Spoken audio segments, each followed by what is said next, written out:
Auto insurance can all seem the same until it comes time to use it. So don't get stuck paying more for less coverage. Switch to USAA Auto Insurance and you could start saving money in no time. Get a quote today. Restrictions apply. USAA. Hilton brings you new ways to stay.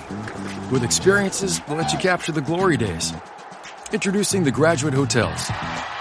Each inspired by local college towns, these stays are always original and never boring.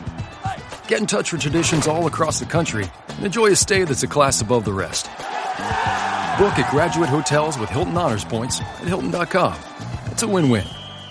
Hilton, for the stay. This episode is brought to you by Indeed. When your computer breaks, you don't wait for it to magically start working again. You fix the problem. So why wait to hire the people your company desperately needs? Use Indeed's sponsored jobs to hire top talent fast. And even better, you only pay for results. There's no need to wait. Speed up your hiring with a $75 sponsored job credit at Indeed.com/podcast. Terms and conditions apply. From the Fifth Quarter Studio in Madison, Wisconsin, you're listening to the Coaching Youth Hoops Podcast. They're playing Basketball. Here's our hosts, Steve Collins. And Bill Flitter.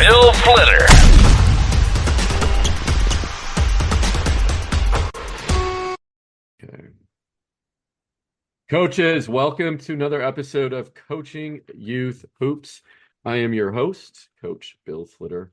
Today we have a special guest, Coach Patrick O'Connor from the DC area. Welcome to the show, Patrick. Thank you, Bill. I appreciate you having me. Absolutely. So, coaches, we're going to dig into defense, but before we do that, head on over to coachingyouthhoops.com/clinic. If you or your organization this fall want some high-quality coaches, Coach Steve and I are going to come your way. We're going to do a 3-hour clinic at your location, completely free. So if you want to level up your coaches, go to coachingyouthhoops.com/clinic to sign up for that free opportunity. Plus, there's tons of other prizes you could win as well. So go check it out, coachingyouthhoops.com/clinic, and register today. All right, Coach Patrick, looking forward to diving into one of my favorite subjects, which is defense. Again, before we do that, let's just do a little background on you. So you've played Division III. You're probably one of the longest JV coaches or varsity assistants that have hung around and stuck it out, and then became the head coach over at St. John's in the DC area. So congrats for sticking that out. You're also you started the pro skills teams over in the DC area, and been doing that for a few years. So you do this what grade are you coaching? 3rd? I'm not coaching this year, but I've coached 4th grade, 8th grade, 16U and 17U over my time frame. Yeah, and how long have you been coaching? I've been coaching for 8 years total. But for PSB, we are in year 4 now. Okay. Well, good. Yeah, it's awesome. And we had the founder on a couple of weeks ago, and it was awesome meeting him. And you guys are doing an amazing job with your program, and congrats on the growth of that. It's nice to hear. So dig into St. John's. Tell us about your career there and why you got started, how you got started, and to where you're the head varsity coach. And that's new, right? That just started. Can you hear me, Coach? Yep. So okay. I was I was the interim coach this past season. Just a pretty crazy situation that happened with St. John's. But in order for me to get to this past year, let's kind of go back a little bit. I was moving to the DC area to do a Teach for America type program. It was a fellowship program, an urban education program. And I was looking to get into coaching, and the head coach at St. John's who's now the head coach at IMG Academy, Sean McAloon, is spent some time in the Richmond area when I was in high school. And so I was familiar with him, and he's a Randolph-Macon guy. I went to Washington Lee, and so we connected. And I had the opportunity to coach his freshman team for a year, and then I just stayed in the gym with the varsity team as much as possible. And then when he left for IMG, another one of his coaching tree assistants got the head job at St. John's, Pat Behan. And then about 2 years ago now, Pat Behan, at the age of 34, was diagnosed with ALS. And it is he's battling still to this day. His courage, is going to be legendary throughout the DMV hoops world. So he coached 2 seasons ago, and we ended up winning our championship, which was, it's a tough league to win in. And so it was a fantastic way for him to coach his last year. And then, I was the interim this past year, and, we are thankful to have our administration trust me in running this program now moving forward. And so that's kind of where we are today. That's well, thoughts and prayers out to that coach. That's tough, 35, so we'll, our community definitely will have him in our thoughts. And but dive into your philosophy a little bit that you brought to St. John's. Yeah, obviously part of your philosophy is who you are as a person. One of the best pieces of advice that you could get from somebody is just be who you are, be you, and don't try to do anything that anybody else does. But at the same time, everything's stolen. You learn terminology and building culture from the people who you are able to witness and work with. And I just think my overall philosophy comes down to two main things: give great effort, play hard, and be a great teammate. Have each other's backs. And so if we make all of our decisions with those two things in mind, we will live with the results, just kind of on an overall philosophy basis. Yeah, and it's it reminded me of a story. If you follow high school football at all, well, I coached at De La Salle, coached basketball at De La Salle High School here in Concord. But the legendary Coach Ladouceur, who's got the 151 game winning streak, the longest high school winning streak for football. I met him I was my first year as coaching freshmen, and I passed him in the hallway at school. And this is a legendary guy. I mean, a movie made about him, just this, sits on the pillar, right? And, everybody wanted to talk to him, get time with him. And I asked him, I said, Coach, it's my first year coaching, any words of wisdom? And honestly, I was expecting like this just profound statement. And, he stopped and he thought about it. And he said, Coach, just be yourself. Because there's a reason you got hired here, because of who you are. Just be yourself. And at first I was a little disappointed in that, because honestly, I was looking for this like big football rah speech, right? And I got just be yourself. But over the years, that small little statement has stuck with me no matter what. Like when I get in a tough situation or I got to choose between A and B, I'm like, okay, just be yourself, make the right choice, just be who you are. Don't try to be someone else. And anyway, totally relate with that, those words of wisdom.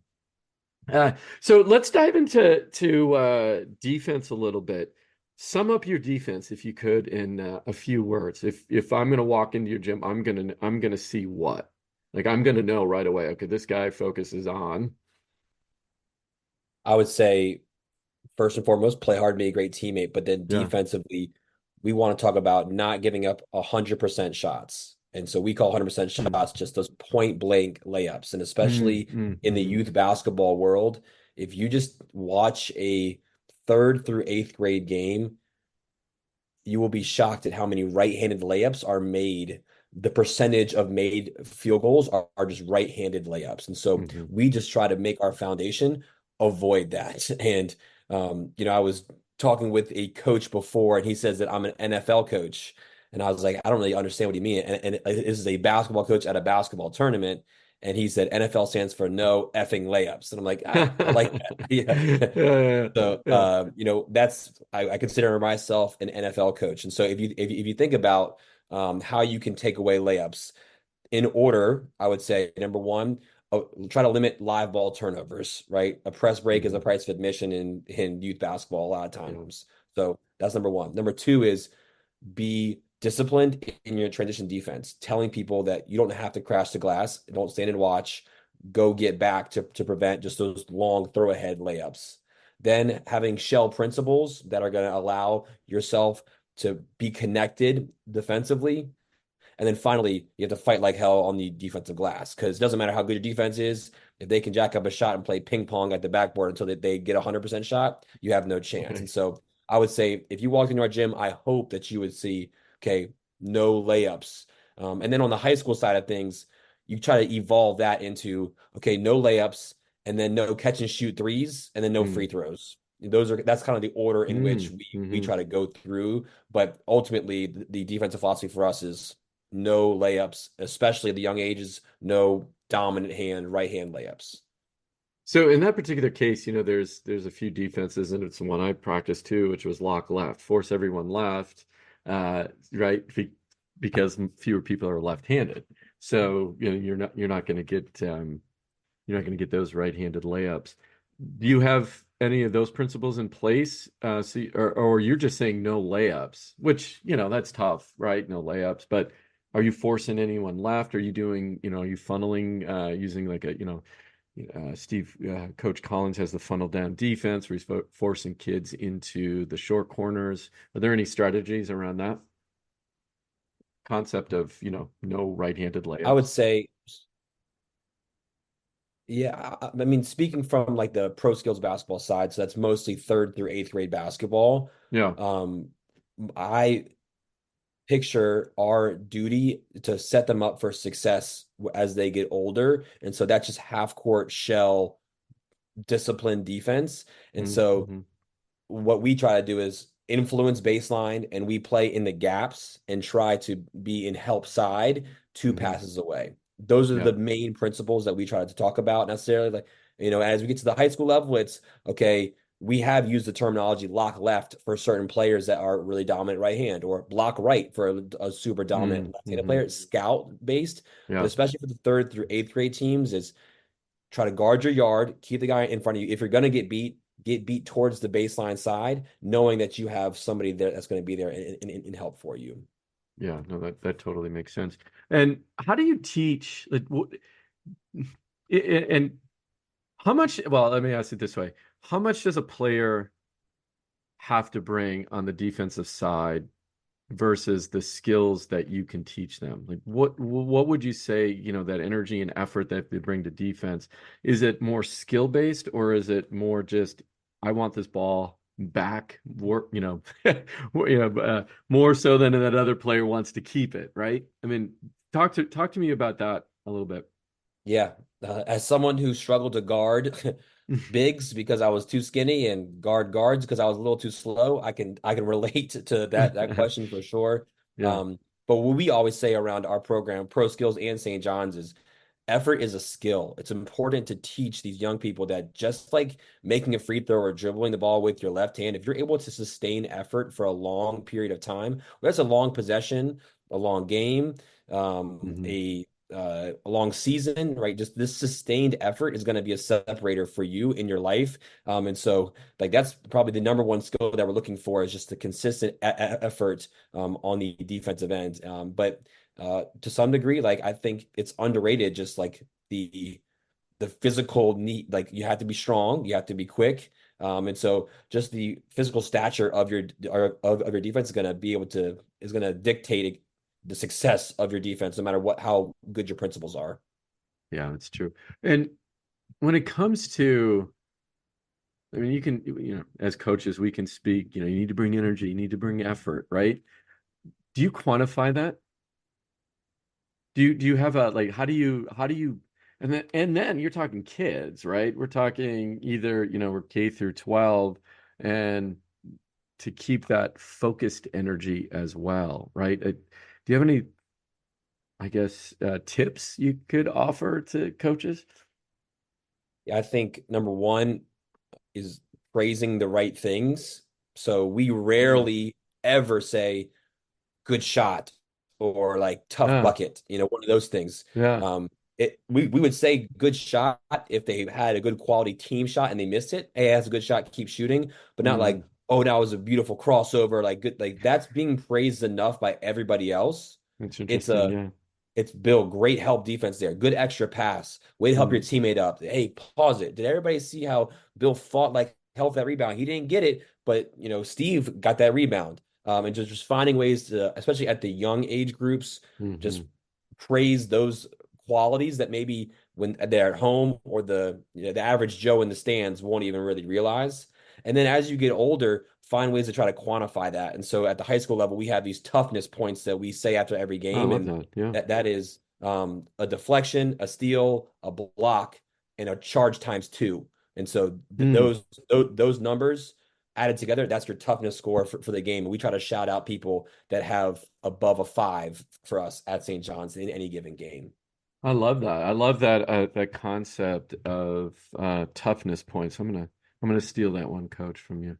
So uh awesome. So defining the toughness points. I gotta think through how we use Game Changer to keep stats, and I want to get parents on that because you're absolutely right about the good shot. You can hear it in the stands, right? I mean, make that get that steal and going for a layup. Get those points. Yeah, I like that. So toughness points, and define. Coaches can define that however they want to do it in the Yep. simplest terms or more complicated as you have more people on your staff to keep stats, right? No But question. are you balanced as far as when you think about your not on a day-to-day practice plan, but over a season, are you balanced just in general 50-50 offense defense, or would you say you sway one way or the other? I would say that we're we were probably sway more defensively for both pro skills and for St. John's. And the reason Hmm. why I would say that is because we're focused more on the feedback piece defensively, but obviously when you're going live, they're getting the offensive reps against it. But I would say that most of our drills are focused on the defensive end, and I think it's just it's a something that I've stolen from Tony Bennett. He just says that when they leave those 2 hours or hour and a half they have you, they're not working on defense. So that's your opportunity to work on defensive concepts with them That's a good because point. Yeah. once they go home, they're going to get shots up. If they're going to work hard on their ball handling, their passing, great. They're going to work on those things, but when it's a very limited amount of time where someone's just really saying, "Okay, I'm going to try to get That's a better defensively," and I think that's a role yeah. that we play as coaches. Yeah. No, I grew up in Wisconsin too, so I know the Bennett philosophy, and I think he was Yeah. probably one of the first coaches where I just like turned on the TV anytime I could to watch one of his games, right, Dick? So yeah, no, especially he was at UW Green Bay, right? And that Oh yeah. remember, yeah, yeah, yeah. They had that good run in the tournament. Uh, and I love that. I love that thought of you're absolutely right. They're not going to go and practice defense.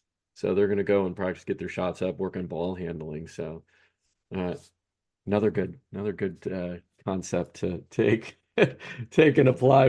Coach and we were talking offline that I was struggling a little bit on the defensive end recently, and I'm going through changes in my own practice plan and how I'm focused on defense. So I love those few little tips and nuggets. And can you share some? You guys, St. John's have had some success. Doing my background check, you as a coach have had a lot of success. Uh, Talk about like on the you're beating teams. I was listening to a couple of YouTube that you're beating teams that you shouldn't beat on paper, right? But you're beating them. You're beating them. What do you contribute that to? I think it's a short answer. I'll say our culture, just Yeah. finding the right people to put on the bus, and that's not just players, it's Mm, coaches, it's family mm, members, and when, not if, you have adversity throughout a year. Yeah. Is like, are you going to use the opportunity to like forge bonds to make them better and closer and more meaningful? Or are you going to look in a different direction? And it's a hard thing to do. And we're not perfect at it, but that's a differentiator, especially during like a long, tough season. I think the other thing that we say, like, I'm big on trying to like find data to show our high school guys. And we only lost one game in the last 2 years when we held a team under 55 points. So for us, that's kind of like our number. Can we hold teams under 55? And just in general, if I was saying it to a PSB team, it's really tough to get blown out when you hold a team to 50 points. Because at that point, like, you're going to stumble across 20 to 25 points in like a middle school game. And if you have some players and you have some good concepts, you can get up to that like 40 point. And then if you're going to compete to win, then you give yourself a chance. But when you're playing against teams that are better than you, if you create more possessions and more points, all those things favor the other team. And so when we're playing against a team that's okay, they're better than us on paper. How do we limit the number of possessions and increase that margin of error for them and give us the best chance to win? Do you guys have a shot clock? You don't, yes, right? That helps. You don't have a shot clock. No, we do. Oh, you do. Yeah. Okay. Yeah. Okay. Yeah. So do we up here. So if I'm listening to this, I'm a grade school coach and I need to work on my defense, and I have, as you know, max maybe 2 practices, maybe 2 hours. What am I focused on? I would say at the grade school level, again, specifically defense, right? Yeah. Yeah. The first thing I would try to say is to like find a way to take care of the ball. That if you're going to try to give up, not give up layups, is try to find ways to take care of the ball. But now when you're on the defensive end, can they get back and create 5-on-5 situations as much as possible? If you're going to get blown out by a team, get blown out going 5-on-5, not 2-on-1s, 3-on-0s, 4-on-2s. All right. So at least try to establish yourself where you got everybody back and it's a fair fight. Okay. Now from that point, I'm working on pressuring the basketball and everybody else being in help. Because if you pressure the basketball, more times than not, that person's going to put their head down and try to go score. If they're comfortable and better than you, that's an issue. But if we can pressure the basketball, then you have the other 4 players ready to make them have to make the right pass, and maybe even 2 or 3 right passes in a row, their margin for error certainly increases from that. So take care of the ball, then create 5-on-5 situations, make them uncomfortable with the basketball, and then everybody else is help side, ready to help that person that's fighting their butt off on the ball. Yeah. When you're guarding, and what do you teach your players? Again, let's speak grade school and let's go to high school. Grade school first.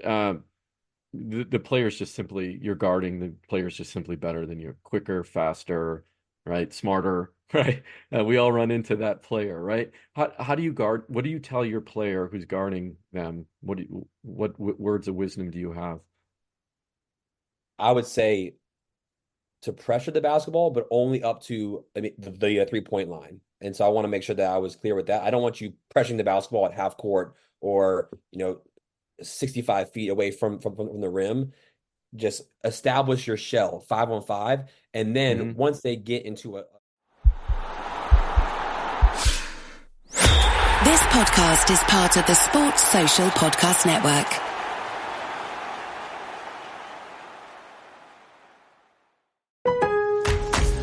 Lowe's knows you take pride in every project. So take on what's next today with a free Select Craftsman hedge trimmer or leaf blower when you buy a 20-volt push mower. That's a $119 value on reliable, high-performance Craftsman tools you trust. For the power to do it all, build, repair, restore, maintain, go with Craftsman. Available at Lowe's. We help. You save. Valid through 5/21. While supplies last. Selection varies by location.